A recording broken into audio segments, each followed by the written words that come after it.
Olá, amigos do canal, bem-vindos a mais um vídeo do Dicionário do Investidor. VGHF11 é seu relatório gerencial de janeiro de 2022. Vamos lá dar uma olhadinha nele primeiro, como sempre, dar uma olhadinha aqui nos dados do Fundos Explorer, até para poder ter as nossas dúvidas e entender quais são as nossas dúvidas. O rendimento dele foi 16 centavos, um dividend yield fantástico de 1,55%. O preço dele atual está R$ 10,15.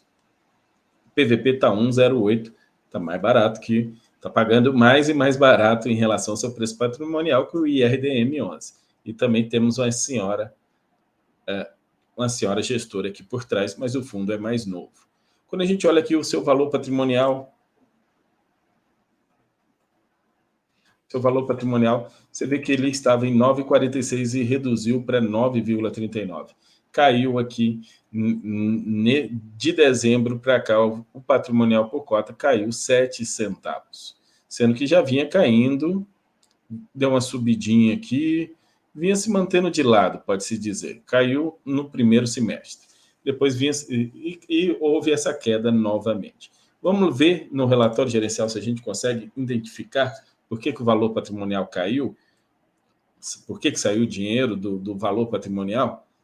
Vamos ver. Janeiro de 2022 é o mês, aumentando aqui o zoom para vocês verem, comentário gestor é fantástico, sempre olhar isso aqui. O fundo encerrou o mês de janeiro de 2022 com a totalidade do seu patrimônio alocado em ativos alvos, 65 diferentes ativos, num total de 315 milhões de reais. Os recursos estavam investidos em instrumento, os demais recursos investidos em instrumento caixa. Então, eles têm um pouquinho em caixa normal para eventuais giros. A distribuição do fundo foi 16 centavos, o equivalente a 22,3% ao ano. Que caramba! Muita coisa no valor da cota patrimonial. A rentabilidade apresentada pelo fundo lucro contábil no mês foi de 9 por cota, o equivalente a 12,1. Então, lucro contábil foi 9 por cota, lucro caixa, que é o que eles distribuíram, 16. Já estão. Então, aqui a gente já vê quanto foi que caiu lá o valor patrimonial. Foi exatamente esses 7 centavos aqui, ó, de diferença. Foi distribuído mais que o contábil, e o valor patrimonial é um valor contábil. Considerando todas as discussões recentes da indústria de FIIs a respeito da distribuição de proventos, é importante destacar que o fundo baseia suas distribuições no regime de competência, com base no lucro contábil, excluindo-se as movimentações de marcação a mercado. Então, eles não colocam a marcação a mercado, mas já trabalham com o regime de competência, assim como faz também alguns outros fundos lá, o VSLH, o TORD11 e o próprio Hectare. Mas eles excluem a marcação a mercado. Não está claro naquela recomendação da CVM se tem que excluir ou não a marcação a mercado. Dessa forma, a partir desse mês, o demonstrativo e o resultado será apresentado com base no regime de competência. Poxa, eu gosto tanto de olhar com base no regime caixa, além de ser apresentados os eventuais ajustes e marcação do lucro contábil do fundo. Em relação à estratégia do fundo, a mesma possui duas. Essa aqui todo mundo lê, todo mundo sabe. É uma estratégia renda e outra de valor. Todo mês ele apresenta. Se você já é cotista, você tem que saber disso. E aqui lá embaixo a gente vai mostrar como ficou as compras e as vendas, que tem mais para frente. Em resumo, a gestão tem aproveitado movimentos do mercado para aumentar a carteira de valor e, ao mesmo tempo, busca a exposição de fundos e ativos indexados ao CDI. Todo mundo correndo atrás do CDI agora. Importante destacar que o fundo passou a fazer parte do IFIX, isso é bom, na B3 esse mês, o que deve ter contribuído para o aumento de número de cotistas do fundo para 44 mil cotistas. Muito bom. Aumentou bastante, 28,8% o aumento. E lá vem a emissão, hein? Eles não botaram aqui que tem uma emissão aí, lá e lá. Aqui os CRIs da carteira, os FDICs da carteira. Gente, os CRIs da carteira, eu nem considero eu considero eles até bons CRIs, com riscos de créditos até pequenos, razoáveis, não pequenos, razoáveis, middle risk, os CRIs. Mas quando a gente olha os FDICs, aí já são bem mais arriscados, aí são high yields. Então, fundo, para mim, esse fundo tende para mim ser mais high yield. E os fundos imobiliários que ele investe, vocês podem ver aqui, lógico, tem que investir bem indexados ao IPCA e também ao CDI. Ações, investe em ações. Deve vir aí o provento deve ter ajudado isso aqui, ó, porque pagou um dividendo enorme essa Cine 3, e tem algumas sociedades de propósito específico, que são as SPS, que ele tem, são poucas que ele participa. Olhando em percentual, aqui sobre a distribuição, o fundo distribuiu 16 por cota de janeiro, e aqui está o resultado. O resultado,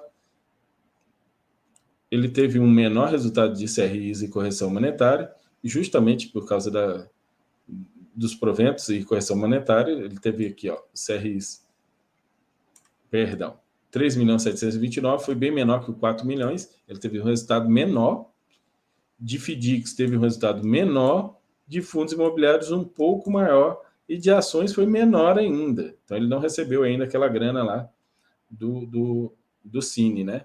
Ou recebeu e já distribuiu nesse outro mês aqui. Então, realmente, tudo foi menor. Negociações de CRIs, ele negociou bem menos, foi muito menor, muito menor, muito menor. Caramba! E ele teve um resultado passivo de distribuição, vamos lá, ele teve um resultado passivo de distribuição de 4.389.000, 1,5 milhão a menos que o mês anterior. Então, aqui distribuiu 18, você podia tirar aqui 4,5, era para ele distribuir aqui uns 12,5, 13,5. 13,5 era para distribuir 13 centavos, mas distribuiu 16. Por quê? Porque ele distribuiu a mais que ele tinha, que ele teve de resultado. Por que ele distribuiu a mais? Porque teve meses para trás que ele distribuiu a menos do que o resultado. Você pode ver, se vocês olharem anterior. Quando a gente olha aqui, esse aqui é do ano inteiro, 2022, só tem um mês, tem como a gente olhar. Mas se você pegar os anteriores, mas ele continua com um bom resultado. Ele tinha um acumulado a distribuir antes de 11 centavos, agora ele tem um acumulado de 8 centavos. Diminuiu 3 centavos aí no acumulado. Então, isso aí quer dizer que ele tirou o dinheiro que estava 3 centavos por cota, que fazia parte do patrimônio, e distribuiu.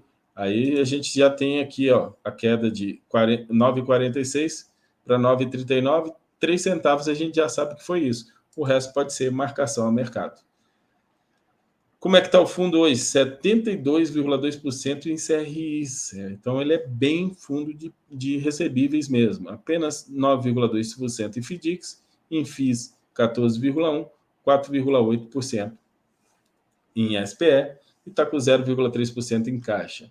Em termos, quando a gente diz das carteiras, a carteira de renda está bem maior, está quase 90%, 87,2%, e a carteira de valor, que faz giro, apenas 12,8%. Nós estamos num momento realmente de baixa, né? Quando a gente está no momento de baixa, não é bom ficar girando muito. E aqui, em termos por estratégia, como é que está? E aqui ele mostra a evolução do valor patrimonial. Vocês podem ver que, apesar de ter um provento, ele dá uma redução. Por quê? Porque ele cresceu 9 centavos contabilmente, mas distribuiu 16, então ficou menor, que foi justa a queda. Aqui cresceu 21 centavos e distribuiu 18. Aqui tá. E assim por diante. E aqui um pouquinho falando de cada um deles. Pessoal da Valora, podia mandar para a gente aí aquelas tabuações para a gente saber qual é o prêmio da carteira médio, em termos de cada um indexadores. Seria interessante a gente ter isso na carteira. Pessoal, esse é o VGHF11, fundo novo aí, que vem mostrando bons resultados. Tem uma estratégia que eu gosto, eu tenho ele na carteira em pequenas proporções, porque eu acredito que ele é um fundo imobiliário mais arriscado do que o normal. Lembra vocês que esse vídeo não é uma indicação de investimentos, é apenas a leitura de um relatório público trazido aí para vocês. Muito obrigado a todos, deixem seu like, se inscrevam no canal e até a próxima.